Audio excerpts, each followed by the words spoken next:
សួ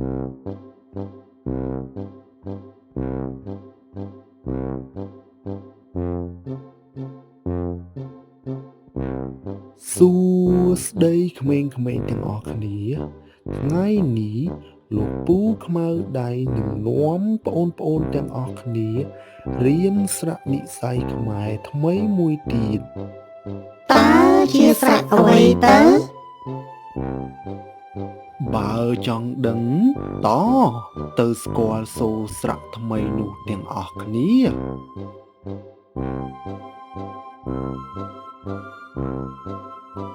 តើបីមានសូរចុងអ្វី3មានសូរចុងអីបានពិតជាល្អមែនបអី3មានសូរចុងអីតើនេះជារូបអ្វីនោះគឺជារូបកៃតើពាក្យកៃមានសូរចុងអ្វីពាក្យកៃ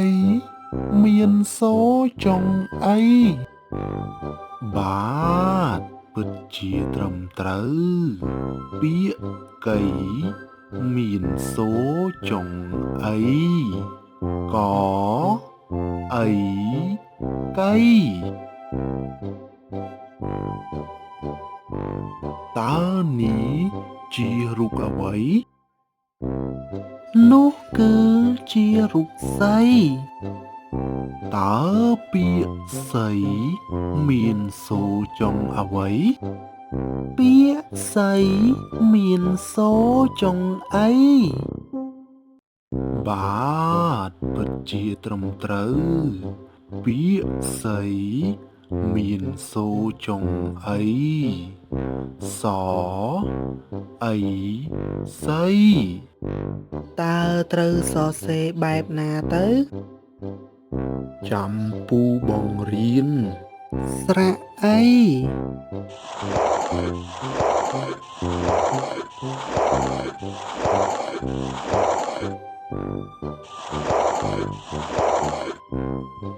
ស្រៈអីតើពេលនេះប្អូនអាចទាយបានដែរឬទេថាយើងនឹងរៀនអំពីស្រៈអ្វី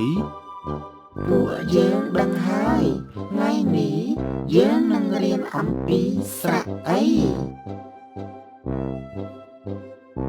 ស្រៈអីដូចជាពាក្យត្រីមានសូរចុងអីស្រៈអីដូចជាពាក្យសីមានសូរចុងអីស្រៈអីដូចជាពាក្យកៃមានសូរចុងអីកអីកៃខអីខៃចអីចៃ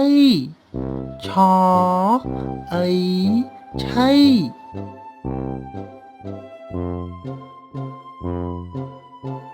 កអាកាកអេកេកអីកៃតយើងរៀនគូកងពាក្យទៅនឹងរូបភាពទាំងអស់គ្នានេះគឺរូបកៃហើយរូបនេះគឺកំពុងឆៃផ្លែប៉ោមហើយរូបនេះគឺទាកេនេះគឺពាក្យឆៃត្រូវនឹងរូបមួយនេះពាក្យគេត្រូវនឹងរូបមួយនេះ ពាក្យកៃ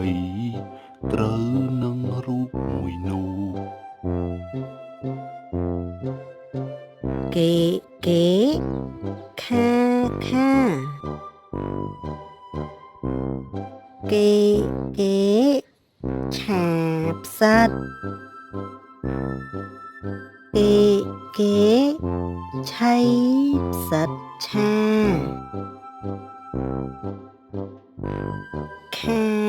ខា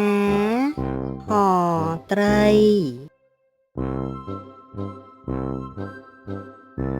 ខាឆៃត្រីខ